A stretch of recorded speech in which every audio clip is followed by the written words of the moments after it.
Climate और weather, climate और weather में सबसे पहले तो फर्क क्या है? अरे बाप रे, है सबसे पहले तो आपको ये लिखना चाहिए क्लाइमेट और वेदर। फर्क क्या होता है दोनों में? वेदर होता है डेली वेरिएशन, लॉन्ग टर्म वाला, ठीक है। 30-40 सालों में जो आप बोलते हो ना कि यहाँ का टेम्परेचर ऐसा रहता है, यहाँ पे रेनफॉल सिर्फ समर सीजन में या मानसून सीजन में आती है, that is climate. Weather is जो अपने को कल रात को इमरजेंसी अलर्ट आया, कभी भी कुछ भी हो सकता है, एक एक घंटे में भी, है ना, दो दो घंटे में भी क्लाइमेट चेंज हो सकता है। तो क्लाइमेट चेंज नहीं होता है, क्या चेंज होता है? वेदर। समझ में आया? वेदर में आता है आपका क्लाउड्स, रेनफॉल और ये सारी चीजें। Climate is very long term, ठीक है। तो सबसे पहले तो यहाँ पे बता रखा है कि भाई इंडिया में सीजन होते हैं, ये अपने को पता है। स्पेसिफिकली जो लोग नॉर्थ में रहते हैं, ट्रॉपिक ऑफ कैंसर के, ठीक है, कर्क रेखा के ऊपर की साइड पे रहते हैं, उनको पता होता है, क्योंकि हमारे यहाँ पे प्रॉपर 4 सीजन आते हैं। आते नहीं आते? समर आता है, रेनी आता है, विंटर्स आता है, और फिर उसके बाद स्प्रिंग आता है, ठीक है।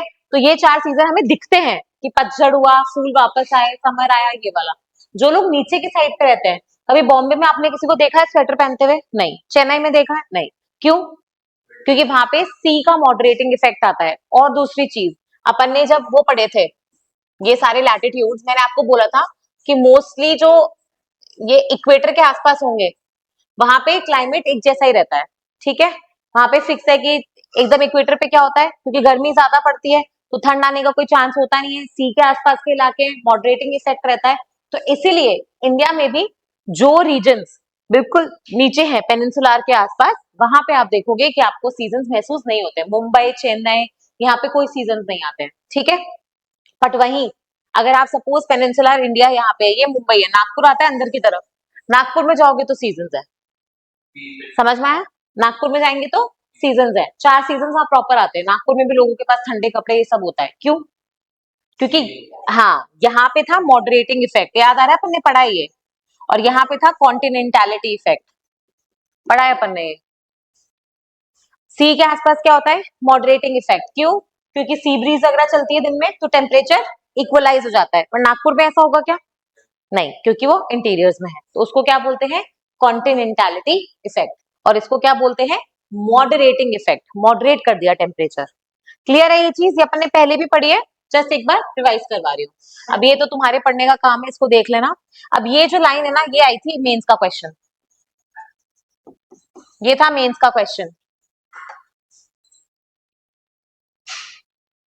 अब देखो, अपन बोलते हैं ना India is divided yet United, बोलते हैं नहीं बोलते हैं?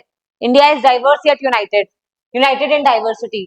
तो उसमें बहुत सारी चीजें होती है। जब भी ऐसा क्वेश्चन आए, इसको हमेशा सिर्फ हिस्ट्री एंगल से नहीं लेना है, इसमें ज्योग्राफी, एनवायरमेंट सब कुछ घुसाना है, ठीक है। जैसे हिस्ट्री के एंगल से अपन क्या कहते हैं कि भाई हम लोग सब किंगडम्स थे, लेकिन बाद में मर्ज हुए, प्रिंसली स्टेट्स हुए, जो भी था, उसके बाद हम लोग एक इंडिया राष्ट्र बन गए, करेक्ट है। वैसे ही ज्योग्राफी में आप क्या बोल सकते हो? मॉनसून। मॉनसून एक ऐसी चीज है जो पूरे इंडिया को यूनाइट कर रही है, ठीक है। क्योंकि सब जगह अगर आप देखोगे, हमारा पूरा इकोनॉमिक एक्टिविटी, एग्रीकल्चर एक्टिविटी किस पे डिपेंडेंट है? मॉनसून पे। अपन ने कल पढ़ा था, नहीं, कल स्पेनर और स्पेजल ने पढ़ा था कि मॉनसून से जो पानी, जो रेनफेड एग्रीकल्चर है, वो ज्यादा है इरिगेटेड के। परसों भी पढ़ा था ये, हाँ। तो रेनफेड जो है वो इरिगेटेड से ज्यादा है अभी भी। इसका मतलब है कि इंडिया में लोग अभी भी डिपेंडेंट है ऑन मॉनसून फॉर एग्रीकल्चर, ठीक है। तो ये वाला पैराग्राफ आपको उस एंगल से पढ़ना है, करेक्ट है। और मॉनसून सिर्फ इंडिया में आता है क्या? नहीं, मैंने पहले भी बताया था। और कौन सी कंट्री से जहां मॉनसून आता है? देखो भाई लोगों, इधर अपन ने ऐसे बढ़ाया था ना, और फिर ये इंडिया कुछ ऐसे है, और मॉनसून ऐसे आता है ना। तो जो भी कंट्रीज इसके आसपास होंगी, वहां मॉनसून आएगा नहीं आएगा? क्योंकि वहां पे भी तो सेम हवाएं हैं, करेक्ट है। कनिका इधर, वहां पे भी सेम हवाएं हैं। तो इसमें क्या हो जाएगा? यहाँ पे इंडिया के इधर साइड पे कौन आता है? हनीशा, कौन सी कंट्री है यहाँ पे? ये इंडिया है, तो यहाँ पे कौन सी कंट्रीज आती हैं इस साइड पे? यहाँ पे अरब आ गया, उसके नीचे मेडिटेरेनियन सी, और उसके नीचे अफ्रीका, ठीक है। और इस साइड पे कौन सी कंट्रीज है? म्यांमार, थाईलैंड, इंडोनेशिया, वो सारी साउथ ईस्ट एशियन कंट्रीज। तो इसके अफ्रीका का कौन सा पार्ट है? ये ईस्टर्न पार्ट। और ये साउथ ईस्ट एशियन कंट्रीज, यहाँ पे भी मॉनसून आता है। ठीक है, ये क्वेश्चन पूछा गया है पीवाईक्यू में कि monsoon is only Indian phenomena, गलत है ये। ठीक है, मॉनसून विंड्स वहां भी आती है। ओके, ये देखो यहाँ पे लिख रखा है साउथ ईस्ट एशियन रीजन। समझ में आ रहा है? छोटी छोटी लाइंस पिकअप हो रही हैं पीवाईक्यूज के लिए। हाँ, अमेरिका में क्यों आएगा? अमेरिका में monsoon is what, seasonal reversal of winds. तो वहां पे तो पूरा गायर बन रहा है ना, हमारे यहाँ तो गायर बन ही नहीं पाता ना, क्योंकि लैंड मास आ गया दोनों तरफ से। ठीक है, चलो अभी आगे तुम यहाँ से पढ़ोगे, अपन चलते हैं। हाँ, अभी बात कर रहे हैं रेनफॉल की। देखो सबसे इंपॉर्टेंट बात क्या है, ये तो अपने को पता है कि रेनफॉल जो है राजस्थान में जैसलमेर में 10-15 सेंटीमीटर से लेकर मेघालय में 1000 सेंटीमीटर भी हो रही है नहीं हो रही है? करेक्ट है। तो जो रेनफॉल का वेरिएशन होता है ना, उसको अपन बोलते हैं, देखो दो चीजें होती हैं। एक तो होता है कि रेनफॉल एवरेज कितनी आ रही है, करेक्ट है, पूरे साल में आपने देखा, फिर उसको डिवाइड करके आपने एवरेज निकाल दिया कि आपकी इतनी बारिश आती है, करेक्ट है। एक होता है कोएफिशिएंट ऑफ वेरिएशन, ये आरएस में पूछा गया था randomly, I don't know why. Coefficient of variation ये क्या होता है? वेरिएशन का मतलब होता है कि क्या अगर आप जिस जगह पे रहते हो उस जगह उतनी एवरेज बारिश आ रही है क्या हर साल? वेरिएशन का मतलब ये नहीं है कि मतलब ज्यादा आ गई कम आ गई, इसका मतलब ये है कि हर साल जो आप एवरेज लेके चलते हो, जैसे मैं बोलती हूँ कि राजस्थान में 60 सेंटीमीटर बारिश है, तो क्या हर साल 60 सेंटीमीटर ही आ रही है या फिर बहुत वेरी कर रही है, कभी बहुत ज्यादा है कभी बहुत कम है? समझ में आ रहा है? उसको बोलते हैं कोएफिशिएंट ऑफ वेरिएशन। ठीक है, 0 से 25, 25 से 50, 50% एंड अबव, ऐसे चलता है ये। ठीक है, तो मुझे एक बात बताओ, जैसे अपने वेस्टर्न घाट्स हैं या नॉर्थ ईस्ट हो गया मेघालय, यहाँ पे कोएफिशिएंट ऑफ वेरिएशन क्या होना चाहिए, हाई या लो? बताओ, बाकी क्या होना चाहिए? कोएफिशिएंट ऑफ वेरिएशन क्या होना चाहिए? लो। तुम्हारा वेस्टर्न घाट्स में कि सो रहे हैं क्या आज अपन? तो फिर लिए क्या क्लास मत अटेंड करो?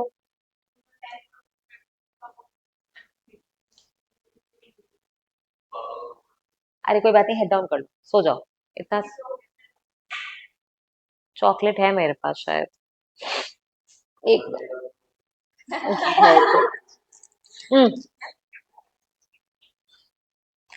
Do you need water? चलो बताओ, तुम्हारा क्या है? लो। और तुम्हारा क्या है?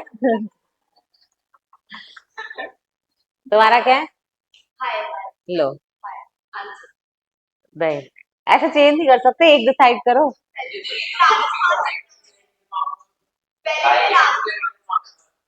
देखो सीधी बात है, लो होगा जहां पे बारिश, सुनो सुनो, जहां पे बारिश निरंतर या तो ज्यादा ही हो रही है या कम हो रही है, वहां वेरिएशन कैसे होगा?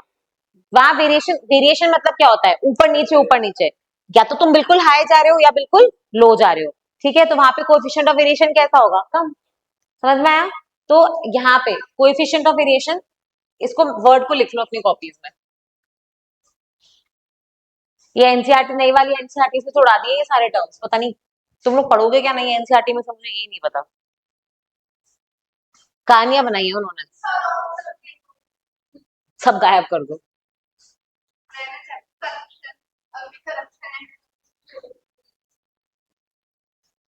कोएफिशिएंट ऑफ वेरिएशन लिख लिया? ठीक है, उसके ब्रैकेट में लिखो रेनफॉल वेरिएशन, रेनफॉल वेरिएशन। ठीक है, चलो बाकी ये जब तुम एनसीईआरटी पढ़ोगे पुरानी वाली तब तुम्हें मिल जाएगा ये कॉन्सेप्ट, बट मैंने यहाँ समझा दिया क्योंकि इसमें से गायब कर दिया है। अब मुझे बताओ कौन से फैक्टर्स है जो इंडिया के क्लाइमेट को डिटरमाइन करेंगे, खुद ही बता दो, ये चीज पढ़ाने की है ही नहीं।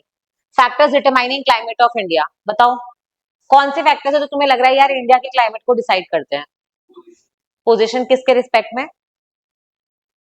Latitude longitude basically. ठीक है, कितना दूर है वो इक्वेटर से, है ना, पहला। दूसरा, हाँ, डिफरेंस नहीं बोलेंगे, एक तरीके से प्रेजेंस ऑफ इंडियन ओशन, क्योंकि वो मॉडरेटिंग इफेक्ट लेके आता है। तीसरा, क्लाइमेट को नहीं, एल्टीट्यूड नहीं, इंडिया को ओवरऑल क्लाइमेट, हाँ हिमालयस बोल सकते हो, क्योंकि हिमालयस हमें जो तिब्बत की ठंडी हवाएं हैं उनसे बचा रहा है, और हमारे मानसून टकरा के वहां पे प्रॉपर बारिश कर रहे हैं। अगर हिमालयस नहीं होते, मानसून विंड चली जाती आगे चाइना तक, तो उसको रोक लिया ना हिमालय ने, तो हिमालयस। फिर चौथा,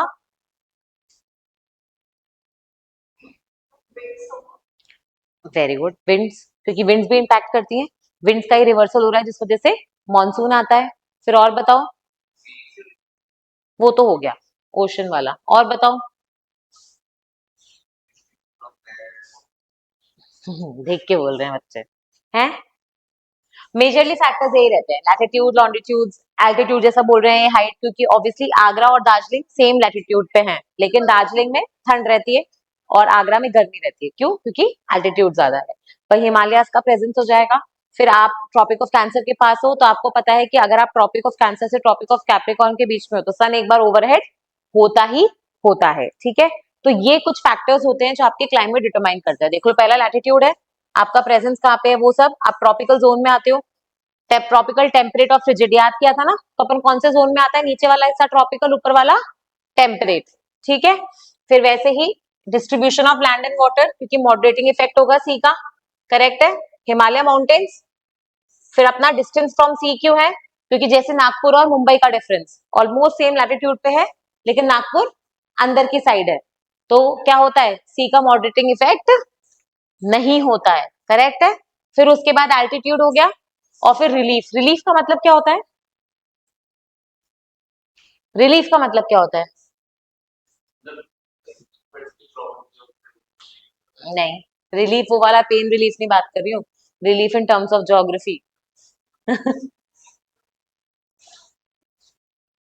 रिलीफ मतलब क्या?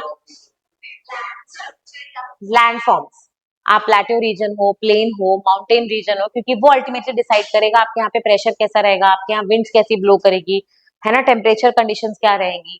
चेरापूंजी में हाईएस्ट रेनफॉल क्यों आती है, क्योंकि चेरापूंजी ऐसे फनल टाइप का जगह है, समझ रहे हो?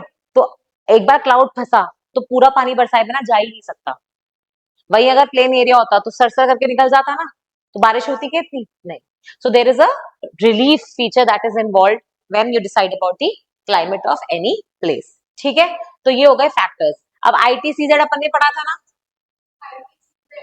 हाँ, इंटरट्रॉपिकल कन्वर्जेंस जोन। जब अपन ने हवाएं पढ़ी थी, तो अपन ने आईटीसीजेड पढ़ा था। क्या है ITCZ?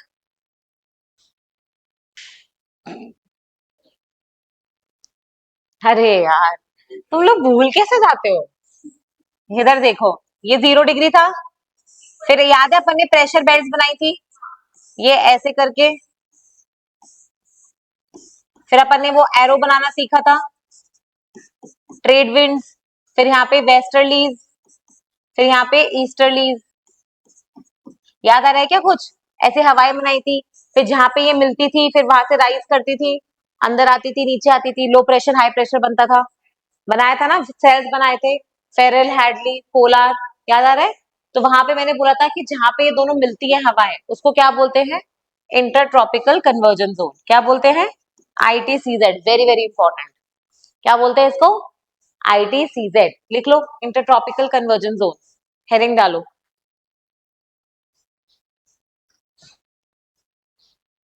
Inter tropical convergence zone क्या होता है ये? लिखो, low pressure zone, low pressure zone where where trade winds, trade winds bracket में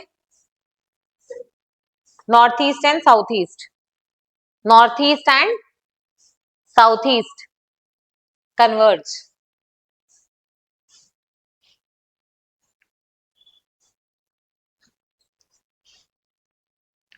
ठीक है, तो क्या लिखा है अपन ने, आईटीसीजेड क्या हो जाएगा? ये इक्वेटर से अलग है, ये देखो, ये इक्वेटर तो तुम्हारा फिक्स है या नहीं है? इक्वेटर फिक्स है, पर ये जो हवाएं हैं, ये ट्रॉपिक ऑफ कैंसर के आसपास भी जाके कन्वर्ज करती हैं और ट्रॉपिक ऑफ कैप्रिकॉन तक भी आता है। तो आईटीसीजेड तुम्हारा मूव कहां से कहां तक कर रहा है? ट्रॉपिक ऑफ कैंसर से ट्रॉपिक ऑफ कैप्रिकॉन। समझ में आ गया? वो एक्चुअली, ये इक्वेटर क्या है? थर्मल लो, जो सन की वजह से क्रिएट हो रहा है। और आईटीसीजेड क्या है? जो विंड्स की कन्वर्जेंस की वजह से क्रिएट हो रहा है। आईटीसीजेड इक्वेटर पे होगा क्या हमेशा? नहीं, पीवाईक्यू का क्वेश्चन है ये। ठीक है, हाँ, क्योंकि वो ट्रैवल करता है, वो डिपेंड करता है कि आपकी हवाएं कन्वर्ज कहाँ पे करेंगी। समझ में आ रहा है क्या? तो ITCZ का समझ में आ गया, ये रहा, ये लिखा है, ठीक है। अब मुझे बताओ, जो दो हवाएं मिलेंगी और ये कौन सा एरिया है, लो प्रेशर, तो लो प्रेशर से हवा उठती है नीचे जाती है, वाह वाह वाह। हाई प्रेशर, मुझे बताओ यहाँ से दो हवा कन्वर्ट कर रही हैं, अब वो ऊपर जाएगी या वो नीचे जाएगी, ऊपर जाएगी ना, राइज होगी, हल्की चीजें ऊपर उठेगी, भारी चीजें नीचे आएगी। हाई प्रेशर में क्या होता है, हवा नीचे आती है क्योंकि उस पे प्रेशर लग रहा है। लो प्रेशर में क्या होगा, हवा ऊपर उठेगी, तो यहाँ से हवा राइज होगी नहीं होगी, यही लिखा हुआ है, ये हवा असेंड करती है, ट्राइज टू असेंड, असेंड मतलब राइज, ठीक है। फिर इसके बाद अब ये बोल रहा है कि जुलाई में ITCZ जो होता है वो ऊपर आ जाता है, ट्रॉपिक ऑफ कैंसर के आसपास, गंगा प्लेन्स पे आ जाता है, तभी तो मॉनसून ट्रफ क्रिएट होता है। मॉनसून ट्रफ क्या होता है, एक ऐसा लो प्रेशर जहां से तेजी से हवा नीचे से आके, मतलब वहां पे अट्रैक्ट हो रही है, मानसून की हवाएं अट्रैक्ट हो रही है, तो मानसून ट्रफ मतलब क्या होता है, TROUGH, गड्ढा, करेक्ट है। तो मानसून का ट्रफ मतलब क्या होगा, एक गड्ढा लो प्रेशर का जहां पे हवाएं तेजी से आ रही है, तो आएगी तो क्या लेके आएगी अपने साथ, मानसून, करेक्ट है। बहुत छोटी छोटी चीजें हैं लेकिन ये लॉजिकल है, ठीक है, रटना नहीं है इनको, और इसी को देखो मानसून ट्रफ बोलते हैं, ठीक है, समझ में आ रहा है क्या स्वेजल, ओके। और फिर इसके बाद क्या हो जाएगा, ये रहा, और फिर ITCZ शिफ्ट हो जाता है, ठीक है, इक्वेटर क्रॉस करता है और फिर नीचे चला जाता है, जब हमारे यहाँ से बारिश चली जाती है, करेक्ट है, विंटर मानसून जो होती है, नॉर्थ ईस्ट मानसून, हमारे यहाँ से जब चली गई, तो ये मानसून ट्रफ कहाँ शिफ्ट हो रहा है, नीचे की तरफ, कहाँ शिफ्ट हो रहा है, नीचे की तरफ, ठीक है। और फिर विंटर में क्या होता है, ये साउथवर्ड चला जाता है, okay, these are called as north east monsoon, यही चीज लिखी है, क्या लिखी है ये, नॉर्थ ईस्ट मानसून। तो अपन ने क्या पढ़ा अभी, अपन ने पहले तो वेदर और क्लाइमेट देखा, फिर अपन ने क्या देखा है, वेदर और क्लाइमेट के बाद अपन ने क्या देखा, अपन ने रेनफॉल, कोएफिशिएंट ऑफ वेरिएशन की बात करी, फिर उसके बाद अपन कहाँ पहुंचे हैं, क्लाइमेट के फैक्टर्स, और उसके बाद अपन ने डिस्कस किया है ITCZ, ठीक है। ITCZ पे PYQ आ चुका है प्रीलिम्स में, तो इसलिए इसको समझना इंपॉर्टेंट है, ओके। फिर आ जाओ, अब यहाँ पे बात कर रहे हैं इंडियन मानसून के नेचर की, ठीक है, ये क्वेश्चन भी आ चुका है, ये RS का क्वेश्चन है, nature of Indian monsoon, nature, किसी भी चीज का नेचर बताते हो तो क्या बताना चाहते हो आप उसके बारे में, कैरेक्टरिस्टिक, क्या कैरेक्टरिस्टिक, हाँ, जैसे अगर सपोज करो कि मैं आपका नेचर बताना चाहती हूँ, तो मैं क्या बताऊंगी, कि आप कैसे हो, क्या करते हो, है ना। वैसे अगर मुझे मानसून का नेचर बताना है तो मैं क्या क्या बताऊंगी इसके बारे में, क्या क्या पॉइंट्स होने चाहिए मेरे आंसर में, कब आती है, कितनी आती है, कहाँ कहाँ जाती है, करेक्ट है, बीच में कोई ब्रेक आता है तो, या बीच में कई बार होता है ना मानसून बहुत तेजी से हो जाता है फिर एकदम गायब हो जाता है, ठीक है, जिसको ब्रेक एंड बस्ट साइकिल बोलते हैं, क्या बोलते हैं इसको, break and burst, burst of monsoon होता है ना, एकदम से 2-3 दिन तक लगातार पानी आएगा, फिर 7 दिन कोई पानी नहीं है, होता ही नहीं होता है, जब 7-8 दिन के लिए पानी गायब हो जाता है तो उसको क्या बोलते हैं, ब्रेक, और जब बहुत तेजी से 2-3 दिन पानी बरसता रहता है उसको क्या बोलते हैं, बर्स्ट, ठीक है। तो ब्रेक एंड बर्स्ट साइकिल चलती रहती है, तो यही चीज बता रहा है वो, ठीक है। अपन लोग को जब नेचर ऑफ इंडियन मानसून बताना होगा तो अपन क्या बात करेंगे, एक तो मानसून कब आ रहा है और बीच में कब कब ब्रेक्स आ रहे हैं और क्यों आ रहे हैं, यही तो बताओगे आप नेचर में। सबसे पहले ऑनसेट की बात करो, ठीक है, ऑनसेट में क्या होता है, इसमें ना यहाँ पे एनसीईआरटी में मेंशन नहीं है, but there are theories of monsoon, क्या है,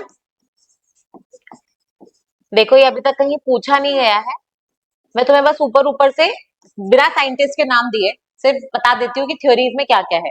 बेसिकली इंडियन मानसून एक कॉम्प्लेक्स फिनोमेना है, ठीक है, इसको समझने के लिए बहुत सारे साइंटिस्ट ने स्टडी करी है, और हर साइंटिस्ट ने अपनी स्टडी करने के बाद डिफरेंट रीजन बताया है कि यार इस वजह से इंडियन मानसून आ रहा है। फॉर एग्जाम्पल सपोज करो साइंटिस्ट ए, ठीक है, साइंटिस्ट ए बोलते हैं कि मानसून इसलिए आ रहा है क्योंकि लैंड और सी में जो टेम्परेचर या प्रेशर डिफरेंस क्रिएट होता है उस वजह से हवाएं मजबूर होती है कि वो अपना जो डायरेक्शन है वो रिवर्स करे। तो जो सीजनल डायरेक्शन हो रहा है, सीजनल रिवर्सल हो रहा है डायरेक्शन में, वो किस वजह से हो रहा है, differential heating of land and sea, समझ में आया, इसको क्या बोलते हैं, differential heating of land and sea, ये रहा, इसको मार्क करो, differential heating of land and sea. भाई ये एनसीईआरटी बहुत कॉम्प्लिकेटेड है, तुम्हें लगता है ये दो लाइन में तो पूरा कॉन्सेप्ट समझा देती है वो, तुम्हारे ऊपर, तुम समझो नहीं समझो, वो आगे बढ़ गई, देख लो अपन अभी तक सेकंड पेज पे पहुंच पाए हैं। ठीक है, differential heating of land and sea, क्या मतलब हुआ उसका? गर्मी के टाइम पे लैंड ज्यादा हीट होगा या वाटर? लैंड, करेक्ट है ना? लैंड, क्योंकि पानी धीरे गर्म होता है और धीरे ही ठंडा होता है, और लैंड क्या होता है?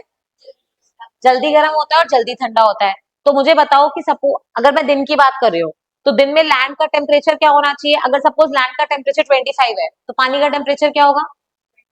20 के आसपास। मतलब मान के चलो कि कम होना चाहिए उससे बेसिकली, है ना? तो अल्टीमेटली हुआ क्या कि लैंड का टेम्परेचर अलग है, वाटर का टेम्परेचर अलग है, तो हवाएं कहां से कहां मूव करेंगी? अरे तुमने बोला ये 25 है, यही तो बोल रहे हो, और ये 20 है, तो हवा कहां से कहां जानी चाहिए? हाई टेम्परेचर से लो टेम्परेचर जाती है, हाई प्रेशर से लो प्रेशर जाती है। मुझे बता दो, तुम तो मुझे तो डायरेक्शन बता दो। 20 से 25, वेरी गुड। ये हाई टेम्परेचर है, मतलब प्रेशर क्या होगा? और ये लो टेम्परेचर है तो प्रेशर क्या होगा? हवा कहां से कहां जाती है? रट लो ये ऐसी कंफ्यूज हो गए एग्जाम में, प्रेशर का समझ के टेम्परेचर मार्क कर आओगे। ठीक है, तो high pressure to low pressure. ठीक है, तो ये जो डिफरेंशियल हीटिंग हो रही है, इस वजह से मॉनसून विंड्स जो होती हैं वो बेसिकली सब कॉन्टिनेंट में पानी लेके आ रही है। फिर दूसरे साइंटिस्ट आए, उन्होंने बोला अगर पानी ले भी आती तो हिमालय नहीं होते तो रुकती क्या? नहीं। तो फिर हिमालय होने की वजह से हमारे यहाँ पे मॉनसून फोर्स होती है कि वो पानी हमारे यहाँ पे गिराए। ठीक है, वैसे ही तीसरे एक साइंटिस्ट आए, उन्होंने क्या बोला, इसमें शायद आगे है, अपन ने वेस्टर्लीज पढ़ा था क्या?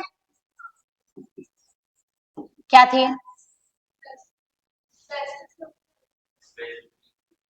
क्या थी वेस्टर्लीज? हाँ विंड तो थी, फिर आगे so क्यूट, विंड्स करेक्ट है। तो होता क्या है, ये देखो, ये फिनोमेना है, इट्स वेरी इंपॉर्टेंट।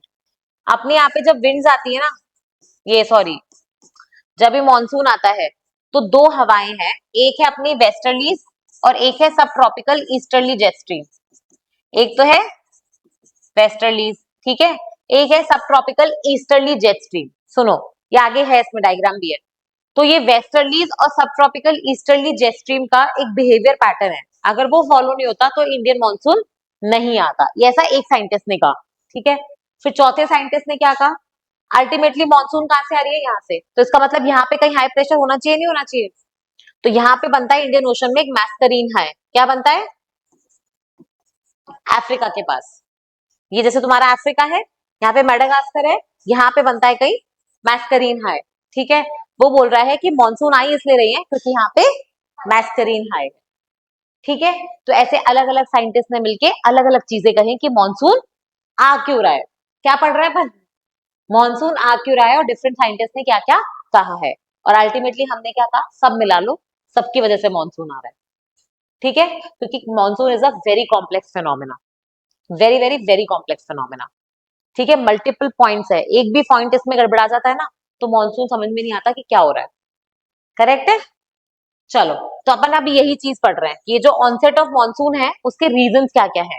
ठीक है, यहाँ पे मेंशन नहीं है साइंटिस्ट के नाम, थ्योरीज के नाम, जिससे अपन नहीं पढ़ रहे और कहीं पूछे नहीं गए यूपीएससी में। बाकी किसी को ऑप्शनल हो ज्योग्राफी तो उसको पढ़ना पड़ेगा। ठीक है, चलो आ जाओ। ऑनसेट ऑफ मॉनसून में पहला अपन ने फैक्टर, इसमें 1 2 3 ऐसे नेमिंग करते रहना। पहला फैक्टर ये, 1, differential heating of land and sea, first. ठीक है,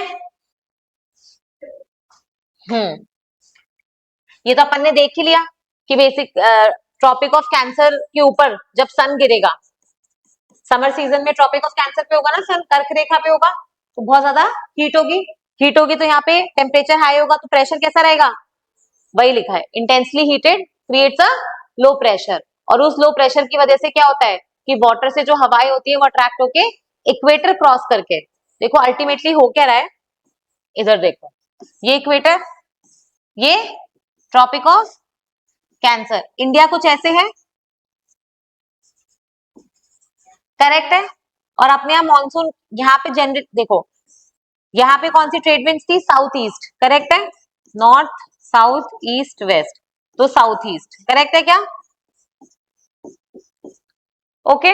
और यहाँ पे कौन सी ट्रेड विंड्स थी? North east. ये फिगर ऐसे दिखता है, पर मैंने क्या बोला, विंड्स जहां कन्वर्ट करती है वो क्या बनाता है? आईटीसीजेड। और मैंने बोला कि जब समर सीजन चल रहा है, ठीक है, तो समर सीजन में आईटीसीजेड कहाँ शिफ्ट हो जाएगा? ऊपर शिफ्ट हो जाएगा। आईटीसीजेड क्या है? जहां पे ये हवाएं मिल रही हैं। तो अब आईटीसीजेड कहाँ पे आ गया? ट्रॉपिक ऑफ कैंसर पे। तो ये वाली जो हवा है, ये वाली जो हवा है, ये अभी इक्वेटर क्रॉस करेगी नहीं करेगी? बताओ जल्दी। करेगी। और ऊपर कोरियोलिस फोर्स कहाँ डिविएट करता है सब कुछ? राइट में। तो ये हवा जो ऐसे जा रही थी, इक्वेटर क्रॉस करके क्या हो गया? समझ में आया? क्योंकि ऊपर वाली जो हवा है वो तो ऐसी है ना, ये नहीं आ रही है। कौन सी हवाएं अपने यहाँ मानसून लेके आ रही है? साउथ वाली। साउथ वाली इक्वेटर क्रॉस करके राइट डिफ्लेक्ट हो रही है और फिर इंडिया में बारिश ला रही है। ये इतना सा पॉइंट है, ये 2 लाइन का, जिसमें ये पूरी रामायण छुपी है। समझ में आ गया? ये डायग्राम बनाओ। क्लियर है क्या? अपने यहाँ कौन सी हवाएं बारिश लेके आ रही है? साउथ वाली। करेक्ट है। इसीलिए अपने यहाँ पे मानसून क्या होती है? या तो नॉर्थ ईस्ट होती है या फिर साउथ वेस्ट। साउथ वेस्ट कैसे हुई? साउथ ईस्ट थी, इक्वेटर क्रॉस किया और उसके बाद कौन सा डायरेक्शन हो गया? South west. तो south east become south west and then enters India. Clear है क्या? ओके। ये डायग्राम बनाओ। पहले एक डायग्राम बनाओ प्री मॉनसून वाला, और फिर समर सीजन, मतलब एक डायग्राम बनाओ प्री समर वाला, और फिर एक समर वाला डायग्राम जिसमें आईटीसीजेड को तुम ट्रॉपिक ऑफ कैंसर पे बनाओगे। इसमें तो बनाओ ट्रॉपिक ऑफ, सुनो भाई लोगों सुनो, लो डायग्राम बनाओ। एक तो इतनी सारी स्पेस ले लेना, ठीक है, उसमें ए 2 डायग्राम्स बनेंगे। ओके। इसमें क्या करोगे? 0 डिग्री के आसपास ही क्या बनाओगे? आईटीसीजेड। क्लियर है क्या? और यहाँ पे हवाओं हवाओं का डायरेक्शन दिखा दो। क्लियर है? इस पे लिखोगे प्री समर। क्या लिखोगे? Pre summer. यहां लिखोगे समर। समर में क्या करोगे? ये 0 डिग्री है, ये 23.5 डिग्री ट्रॉपिक ऑफ कैंसर, और तुम्हारा आईटीसीजेड यही शिफ्ट हो गया है। ये क्या है? आईटीसीजेड। ठीक है। फिर यहां से क्या करोगे? हवाएं बनाओगे। ठीक है। यहां से ये हवाएं ऐसे थी, इक्वेटर क्रॉस किया, ये south east becomes south west. ठीक है। और ये ऊपर से हवा आ रही है, ये तो अभी भी नॉर्थ ईस्ट है, ये नॉर्थ ईस्ट है, ये साउथ ईस्ट है। ठीक है। सेल्फ एक्सप्लेनेटरी हो गया? बना लो। कहाँ बनाए? अरे 2 बना लो भाई साहब। आईटीसीजेड का मूवमेंट कैसे दिखाओगे?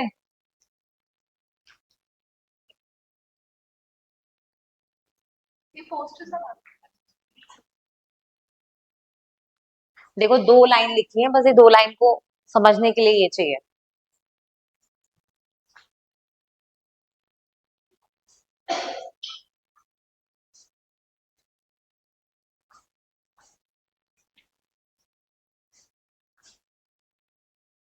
मुझे लग रहा है क्लाइमेट आज नहीं हो पाएगा,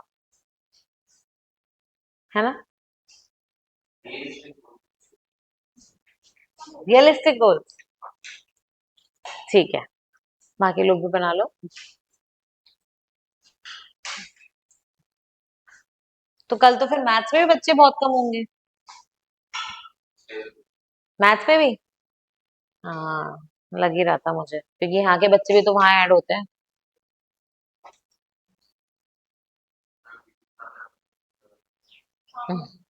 कितना बाकी है मैथ्स और रीजनिंग?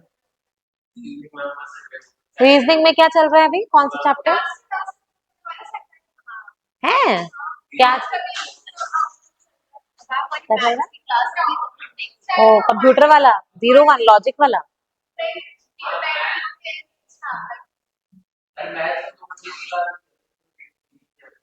तो रीजनिंग तो खत्म ही हो गई ना।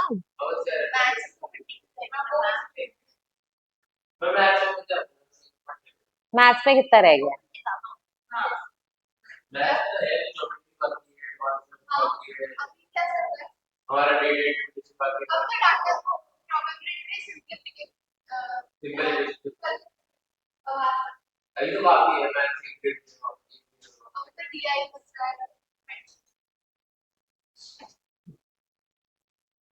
मैंने भी पहले सोचा था कि तुम्हारा दिसंबर तक रैप हो जाएगा, पर हुआ नहीं।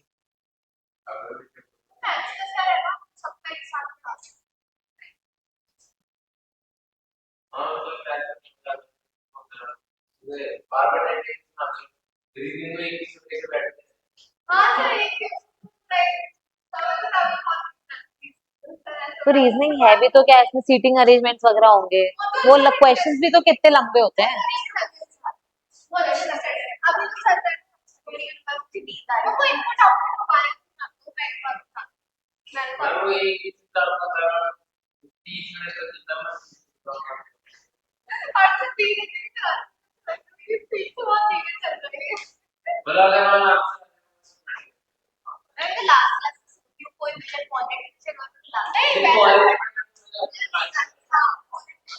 चलो अब पढ़ ले, तुम्हें 2 मिनट का ब्रेक दे दिया। चलो आ जाओ इधर इधर इधर। तो अभी समझ में आ गया क्या, अपने पास जो हवाएं आ रही है वो कौन सी आ रही है, साउथ ऑफ इक्वेटर वाली। क्लियर है क्या? और यहाँ पे कोरियोलिस फोर्स जरूर लिख लेना। Coriolis force deflects winds to right, पढ़ा था ना। कोरियोलिस नॉर्दर्न हेमिस्फीयर में चीजों को कहाँ फेंकता है, राइट में, और सदर्न हेमिस्फीयर में लेफ्ट में। तो हर चीज सदर्न हेमिस्फीयर में लेफ्ट की तरफ ओरिएंट हो जाएगी, इसलिए साइक्लोन का डायरेक्शन भी अपने यहाँ पे नॉर्थ हेमिस्फीयर में अलग होगा और साउथ हेमिस्फीयर में अलग होगा। कोरियोलिस फोर्स लिख लो और उसके ब्रैकेट में लिखो deflects, deflects, deflects winds towards right in northern hemisphere, deflects winds towards right in northern hemisphere। ठीक है, चलो यही चीज लिखिए यहाँ पे, देखो कि जो इंडियन ओशन में प्रेशर है साउथ में वो हाई होता है, ठीक है, लो प्रेशर सेल बन जाता है इक्वेटर के ऊपर, फिर उसके बाद आईटीसीजेड ऊपर शिफ्ट हो जाता है। साउथ वेस्ट मानसून जो है वही है जो साउथ ईस्ट विंड्स है, वो इंडियन इक्वेटर क्रॉस करके इंडियन सब कॉन्टिनेंट एंटर करती है। ठीक है, तो हो क्या रहा है एक्चुअली में, सपोज करो ये इक्वेटर है, ठीक है, नीचे की हवाएं जो है वो क्रॉस करती है इक्वेटर, और ये कहाँ पे डिफ्लेक्ट होती है, ये वाला, ये लॉन्जिट्यूड 40 डिग्री ईस्ट से 60 डिग्री ईस्ट की हवाएं हैं। ये कौन सी ईस्ट की हैं, 40 डिग्री ईस्ट से 60 डिग्री ईस्ट के बीच की हवाएं हैं जो डिफ्लेक्ट हो रही है। ठीक है, तो ये 40 डिग्री से 60 डिग्री को अंडरलाइन कर लो।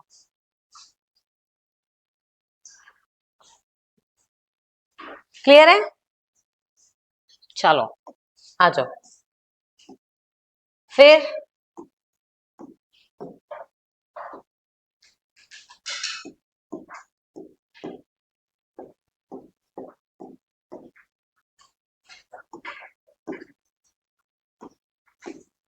हाँ, अब इसमें आ जाओ कि ये देखो, ये जो मैं बोल रही थी ना वेस्टर्ली जेट स्ट्रीम, ये ये बहुत इंपॉर्टेंट है। 1 मिनट रुको, मुझे इसका ये चेक करने दो, डायग्राम है क्या एनसीईआरटी में, ये भी उड़ा दिया इन्होंने।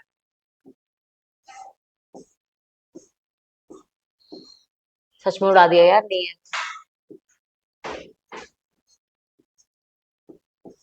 तुम लोग क्या पढ़ोगे, मुझे तो ये समझ नहीं आ रहा, सब उड़ाते जा रहे हैं। अरे भाई बना लो डायग्राम, क्या पता क्या करोगे, चलो आ जाओ। ये पढ़ रहे हैं, मैंने क्या बोला था, सेकंड पॉइंट, इसको लिखो, ये सेकंड पॉइंट।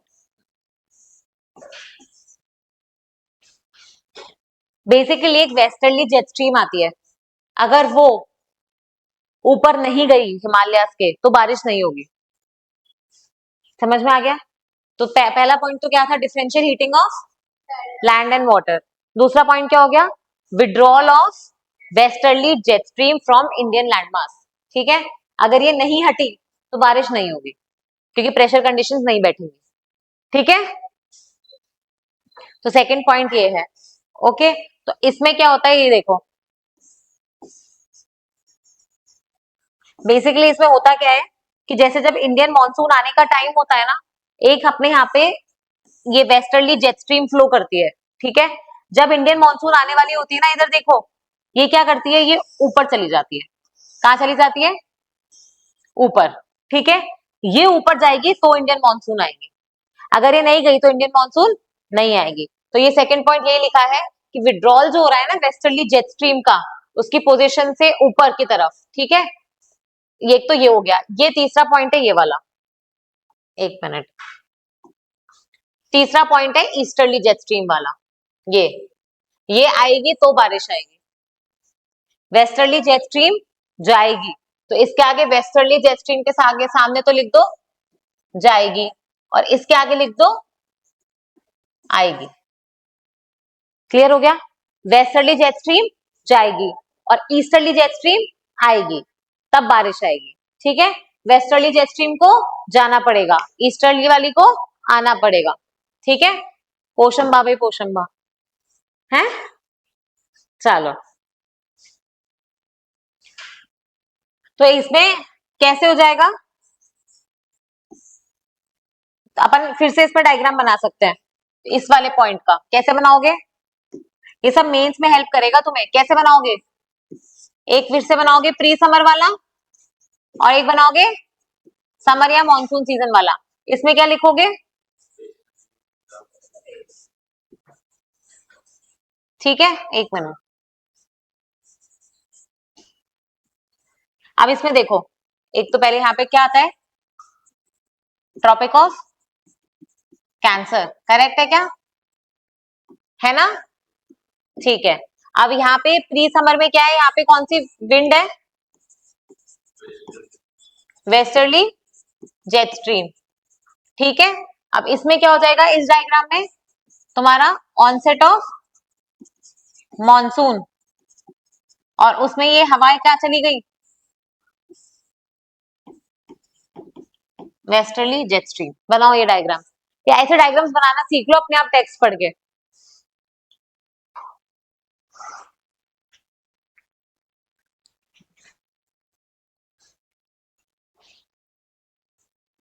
अब ईस्टर्ली का खुद से बनाओ, पहले वेस्टर्ली कंप्लीट करो फिर ईस्टर्ली का खुद से बनाओ। देख, पहले तुम वेस्टर्ली वाला कंप्लीट करो। ये तो प्री प्री हो गया, प्री मॉनसून, और फिर उसमें लिख लो ऑनसेट ऑफ मॉनसून।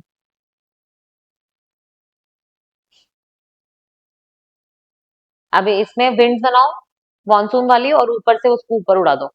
नहीं, इसमें नहीं आएंगे ना? हाँ, करेक्ट है, और ये ऊपर उड़ जाएगी। और वहां पे लिखो विंड, मॉनसून विंड लिखो, और उधर लिखो वेस्टर्ली जेट स्ट्रीम। बहुत छोटी छोटी चीजें हैं। क्लियर है क्या?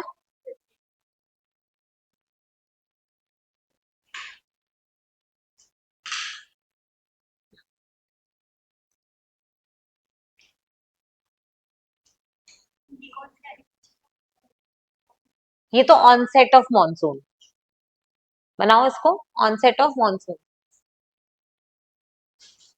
बनाया क्या दम में?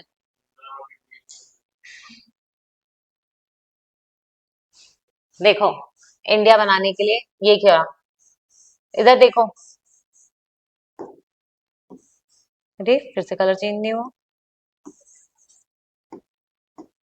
ये देखो, ऐसे, एक, दो, ठीक है, तीन राजस्थान वाला, फिर ये, और ये नीचे तक जाएगा।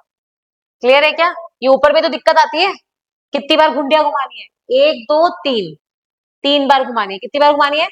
तीन बार। ठीक है क्या? समझ में आ रहा है? इसी को अब बेटर करते जाओगे तो ऐसे हो जाएगा ये।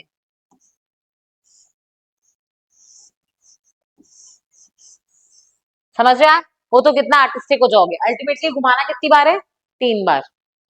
ऊपर में तो दिक्कत आती है, नीचे क्या है? नीचे तो खींचना है उसको बस। ठीक है, अब ईस्टर्ली वाला बनाओ diagram, onset of monsoon. Onset of monsoon ही रहने दो उसको। अब नेक्स्ट बनाओ ईस्टर्ली जेट स्ट्रीम वाला। मैंने क्या बोला? ये तो वेस्टर्ली जेट स्ट्रीम, सुनो, वेस्टर्न वेस्टर्ली जेट स्ट्रीम जाता हुआ है, और ईस्टर्ली जेट स्ट्रीम आएगा। तो अगर प्री वाला डायग्राम बनाना है तो मैं क्या बनाऊंगी उसके अंदर? नहीं, वेस्टर्ली के ऊपर से नहीं, ईस्टर्ली वाला है ना ये, तो ये हवाएं तो यहाँ से आनी चाहिए थी, तो ये अभी आई नहीं है। ठीक है, इस वाले डायग्राम में क्या हो जाएगा, आ गई, तो यहां से ये ऐसे जा रही है, यहाँ पे क्या लिखोगे, ईस्टर्ली जेट स्ट्रीम, एक जगह नहीं है एक जगह है, जैसे ही आ जाएगी तो नीचे यहाँ पे क्या आ जाएगा, ऑनसेट ऑफ मॉनसून। बनाओ ये डायग्राम्स, ईस्टर्ली वाला पॉइंट है ये थर्ड वाला, ये सेकंड वाला पॉइंट है और ये थर्ड वाला। ज्योग्राफी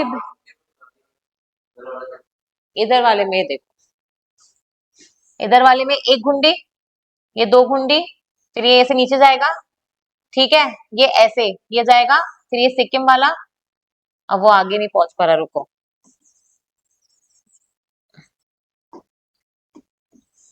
ठीक है, ये ऐसे, ये थोड़ा सा उत्तराखंड हिमाचल, ये ऐसे जाएगा, ये नेपाल वाला एरिया है, समझ में आ रहा है क्या, ये ऐसे और फिर ये ऐसे, फिर इसके बाद तो यहाँ से तो बच जाता है, यहाँ से तो दूर नहीं आता।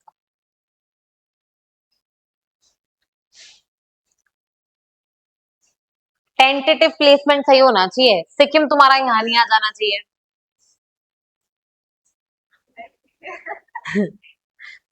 प्रियांशी के मैप में सिक्किम नहीं है,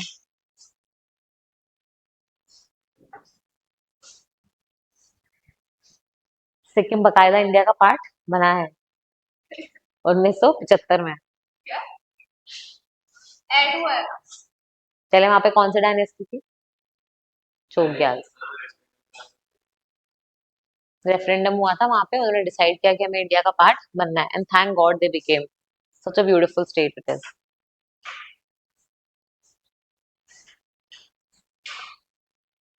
ठीक है क्या, नहीं, चलो, बना लिया क्या ये, चलो, अब ये जो ईस्टर्ली, ओ माय गॉड, चलो, ईस्टर्ली जेट स्ट्रीम जो है ये थर्ड पॉइंट है, ठीक है, देखो, it is held responsible for the burst of monsoon in India, समझ में आ गया, easterly jet stream is responsible for the burst of monsoon in India, ठीक है। अब ये डेट्स बहुत इंपॉर्टेंट है, सबसे पहले मुझे बताओ इंडियन कोस्टलैंड में मॉनसून कहाँ पे आना चाहिए,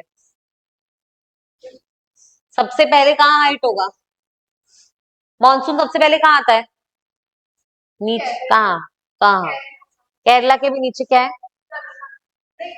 अंडमान एंड निकोबार, सबसे पहले कहाँ पे आता है, अंडमान एंड निकोबार, उसके बाद कहाँ हिट होता है, केरला, तो अपन डेट्स किस किस की याद करते हैं, केरला, यहाँ पे कर्नाटका और मुंबई, और बीच की जो गुजरात वाली ब्रांच होती है, ठीक है, जो राजस्थान तक जाती है, तो ये पता होना चाहिए कि केरला में जनरली कब तक आता है, 1 जून तक, ठीक है, फिर मुंबई वगैरह कहाँ पे पहुंचता है, 10 जून तक, है आने वाला है, ठीक है, और मिड जुलाई में गुजरात क्रॉस कर जाता है, कितना फर्क है, राजस्थान में कब आता है मानसून, जुलाई अगस्त में, तो मिड जुलाई, याद रहेगा, तो एक इंडिया का डायग्राम बना लो थोड़ा सा ऐसे, ठीक है, यहाँ पे कौन सी डेट लिखोगे, 1 जून, मुंबई में कौन सी लिखोगे, 10 जून, और ये जो राजस्थान से होके निकलेगी वो क्या है, 15 जुलाई, बिना डायग्राम्स के ज्योग्राफी नहीं है, सिर्फ नीचे नीचे का हिस्सा बना लो काम चल जाएगा, भाई साहब तुम्हारे इंडिया तो पूरा हिला हुआ है।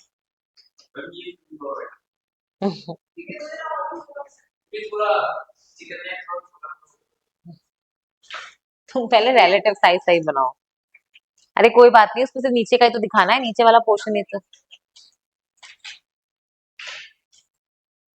कोई देख के सोचेगा आर्ट की क्लास चल रही है इनकी।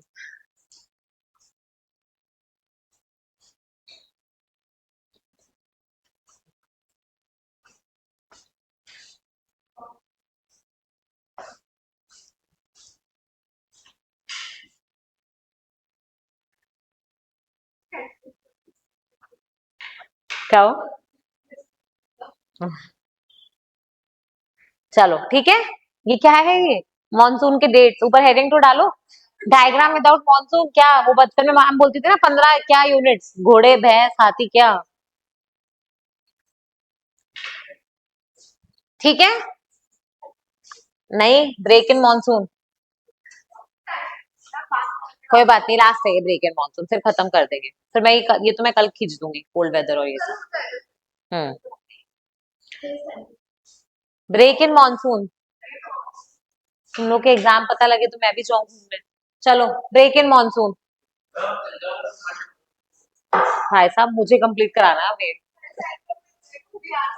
हाँ, तुम लोग तो ब्रेक ले लेते हो, फिर मुझे लगता है इनको वापस लाना पड़ता है। हाँ। Break in monsoon, break in monsoon क्या होता है? सडनली बारिश आते आते बीच में गायब हो जाती है, रुक जाती है। क्यों होता होगा ऐसे? इसके पॉसिबल रीजंस हैं, और डिफरेंट रीजंस में अलग अलग रीजंस हैं। जैसे नॉर्दर्न इंडिया में ऊपर की साइड पे जब तुम्हारे जो ये स्टॉर्म्स होते हैं, बेसिकली आईटीसीजेड के ऊपर बादल बनना ही बंद हो जाते हैं, तो उस वजह से बारिश नहीं आती है। फिर वेस्ट कोस्ट पे क्यों हो जाएगा? मुझे एक बात बताओ, मॉनसून जो है यहाँ पे बारिश क्यों देती है? क्योंकि यहाँ पे वेस्टर्न घाट्स है, इसी से टकरा के तो बारिश हो रही है। पर सपोज करो ऐसी कोई जैसे अरावलीज है, अरावली की अगर पैरेलल निकल जाएगी बारिश, तो बारिश होगी क्या? विंड्स नहीं होगी। तो वही बता रहा है, कभी कभी क्या होता है, हवाओं का जो रुख है वो पैरेलल हो जाता है, माउंटेन से टकराने की बजाय वो क्या हो रही है? पैरेलल। तो क्या बारिश होगी? नहीं होगी। ठीक है, वही चीज है। समझ में आ गया? इनफैक्ट यहाँ पे अपने को दो चीजें और पता होनी चाहिए कि जैसे अपन बोलते हैं ना कि राजस्थान में कम बारिश क्यों है, वेस्टर्न राजस्थान में क्यों? होता क्या है, मॉनसून की दो ब्रांचेस हैं, एक है ये अरेबियन सी ब्रांच और एक है ये बे ऑफ बंगाल ब्रांच। ठीक है, अगर तुम ये देखोगे, अपन पढ़ते हैं ना ये वाले इलाकों को, इस वाले साउथ वेस्ट मानसून से बारिश नहीं आती है, इसको नॉर्थ ईस्ट से आती है। करेक्ट है? क्यों? क्योंकि जब साउथ वेस्ट मानसून आ रही है तो वो तो यही पानी झरा गई, तो ये कौन सा रीजन हो जाएगा? Rain shadow, levered side. याद है? ये कौन सा साइड है? Levered side, rain shadow reason हो गया। तो यहाँ से तो बारिश होने रही। अब अरावली पे आ जाओ, इसमें क्या हो रहा है कि जो अरेबियन सी ब्रांच है वो तो अरावली के पैरेलल चली गई, तो बारिश हुई नहीं वेस्टर्न राजस्थान में। और बे ऑफ बंगाल ब्रांच जो है ना, वो यहाँ तक पहुंचते पहुंचते अपना पूरा पानी झरा के आ गई। तो बारिश होगी क्या फिर जैसलमेर में? कैसे होगी? इससे पानी आ नहीं रहा, और जो पानी ला सकती थी वो ऑलरेडी अपना पानी सारा बरसा के आ चुकी है। ठीक है, इससे ड्राई आती है वो, इस वजह से वहां पे बारिश नहीं होती है। क्लियर है क्या चीजें? तो अगर आपके किसी हिस्से में बारिश नहीं हो रही है, तो या तो आप किसी ब्रांच के रेन शैडो रीजन में हो, ठीक है, या फिर वो रेन्स आपके पैरेलल चल रही है, या फिर तीसरा आपके मॉनसून ट्रफ के ऊपर क्लाउड्स ही नहीं है। ठीक है, यही तीन चार रीजन है जिस वजह से क्या आ जाएगा? Break in monsoon. करेक्ट है क्या? और अब ये चार सीजन तो बताने की जरूरत है नहीं मुझे, कौन से हैं? हॉट, कोल्ड, साउथ वेस्ट और रिट्रीटिंग मतलब नॉर्थ ईस्ट मानसून वाला, जब अपनी बारिश जो है वो लैंड से सी में जाती है। ठीक है, बारिश का रुख बदल जाता है, मानसून विंड्स का रुख बदल जाता है। तो ये सीजन अपन कल पढ़ेंगे। क्लियर है? बस एक चीज है यहाँ पे, ये एल नीनो और इंडियन मानसून वाली चीज, ये देख लो। El Nino and Indian monsoon. El Nino क्या होता है? Very good. क्या होता है एल नीनो? Extreme winters. इतना ढंग से पढ़ाए तो मैंने वीडियो दिखा दिखा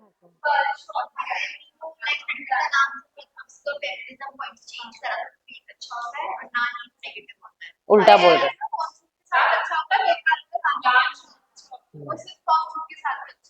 एल नीनो मानसून के साथ बेकार होता है। हाँ, La Nina is good, El Nino is bad. तो what is El Nino? El Nino basically 3 to 7 years में जो रिवर्सल होता है हम्बोल्ट करंट का, पेरुवियन करंट का, जो ठंडे से गर्म बन जाता है, उसको बोलते हैं एल नीनो। क्या भूल कैसे रहे हो तुम लोग? सब पढ़ा ऐसे देख रहा है, ये तो मतलब पहली बार देख पढ़ रहा हूँ। तो तुम आई नहीं होगी क्लास में, मैंने तो पढ़ाया, मैंने तो वहाँ। हाँ, अरे मैंने तो यूट्यूब का वीडियो भी चलाया था यहाँ वो एल नीनो दिखाने के लिए। देखो, एल नीनो क्या है? कॉम्प्लेक्स वेदर सिस्टम है। ठीक है, 3 to 7 years में आता है, ये इंपॉर्टेंट पॉइंट्स है इसके। ठीक है, और इसी की वजह से अलग अलग रीजन में कहीं पे ड्रॉट्स, कहीं पे फ्लड्स, कहीं पे कुछ कुछ आता है। ठीक है, इसमें क्या होता है आपका? ओशन प्लस एटमॉस्फेयर दोनों का मिलन होता है। ठीक है, दोनों का कॉम्प्लेक्स फिनोमिना है, जहां पे पेरुवियन कोस्ट जो है उसके पास यहाँ पे कौन सा करंट फ्लो करता है? हम्बोल्ट या पेरुवियन करंट। ये कैसा करंट है? ठंडा करंट। ठीक है, लेकिन एल नीनो के बाद क्या हो जाता है? रिवर्सल, और एक ऐसा करंट हो जाता है गर्म, वार्म करंट हो जाता है। ये कोल्ड नहीं रहता उतना, कंप्लीट रिवर्सल तो नहीं होता, पर ये वीक हो जाता है। क्या हो जाता है? वीक हो जाता है। ठीक है, तो ये देख लो, warm equatorial current gets replaced, ठीक है। और इस वजह से क्या क्या दिक्कतें आ रही हैं, तो आगे क्या, ठीक है। यहाँ पे क्या होता है, देखो अगर यहाँ से ये करंट आता है, सपोज ये इक्वेटर है, तो इक्वेटर पे अपन ने क्या पढ़ा था, ये ऐसे बनता है, लेकिन एक काउंटर इक्वेटोरियल करंट भी होता है।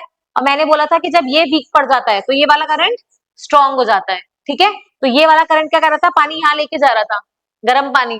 तो यहाँ पे ऑस्ट्रेलिया के ऊपर बादल बनते थे और बारिश होती थी, लेकिन जब ये पूरा रिवर्स हो जाएगा तो गर्म पानी यहीं इकट्ठा हो जाएगा, तो यहाँ पे क्या आ जाएंगे, फ्लड्स। तो यही बता रहा है वो, ठीक है। समझ में आ रहा है क्या, ये एल नीनो बहुत ढंग से पढ़ा है, अपन ने वीडियो भी देखा था, नहीं देखा तो होमवर्क लिखो, एल नीनो का कल वीडियो देख के आएंगे, तभी समझ में आएगा कि एल नीनो इंडियन मानसून को कैसे इम्पैक्ट करेगा।